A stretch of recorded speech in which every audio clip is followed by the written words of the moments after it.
Hello दोस्तों, क्या हाल है। तारीख आज 27 मई 2025, दिन मंगलवार, हिंदी तिथि ज्येष्ठ अमावस्या। तो आइए बात करते हैं आज के मुख्य समाचार में। देश भर की तमाम बड़ी खबरों पर नजर डालते हैं। देखो दोस्तों, आज के दिन भारत के पहले प्रधानमंत्री पंडित जवाहरलाल नेहरू की पुण्यतिथि है।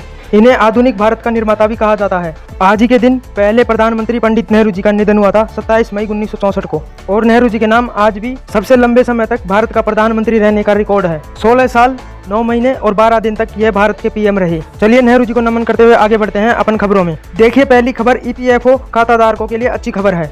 अब ओवरलैपिंग सर्विस पीरियड के कारण पीएफ ट्रांसफर क्लेम रिजेक्ट नहीं होगा।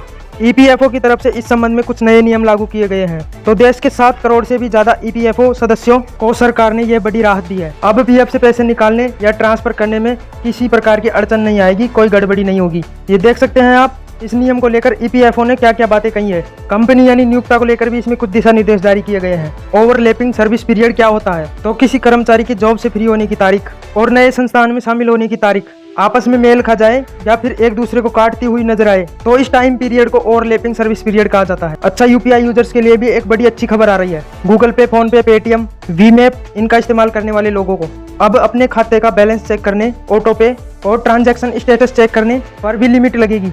31 जुलाई 2025 से यह नया नियम लागू होने जा रहा है, क्योंकि एनपीसीआई को पता चला कई लोग बार बार बैलेंस चेक करने की रिक्वेस्ट डालते हैं, अनुरोध करते हैं। तो इससे क्या होता है, पीक आवर्स में नेटवर्क स्लो हो जाता है और कई बार आपको बताऊं गाइज, तो यूपीआई सिस्टम का सर्वर स्लो हो जाता है तो पेमेंट नहीं हो पाता है। तो एनपीसीआई अब ये लिमिट लगाने जा रहा है। 50 बार से ज्यादा चेक नहीं कर पाएंगे अपने अकाउंट का बैलेंस आप एक दिन के अंदर अंदर। इसके द्वारा दूसरे ट्रांजैक्शन स्टेटस देखने पर भी लिमिट लगेगी और स्पेशली पीक आवर्स में ये नियम और भी सख्त प्रभाव से लागू होंगे। इसके अलावा अब यूपीआई ऐप भी कस्टमर की पूरी कुंडली बता देंगे, तो इससे फ्रॉड ट्रांजैक्शन पर लगाम लगेगी। मतलब समझ रहे हो, अब यूपीआई से पेमेंट करने पर यूजर्स आपको असली बैंक अकाउंट सामने दिखेगा। 30 जून 2025 से यानी अगले महीने से एनपीसीआई के ये नए नियम लागू होने जा रहे हैं। गूगल पे, फोन पे इनमें डायरेक्ट अब बैंक में दर्ज नाम ही दिखाई देगा। धोखाधड़ी रोकने और लेन देन को सुरक्षित बनाने के लिए एनपीसीआई की तरफ से ये कड़े कदम उठाए जा रहे हैं। और डेली ऐसी अपडेट के लिए वीडियो को लाइक और चैनल को सब्सक्राइब करें।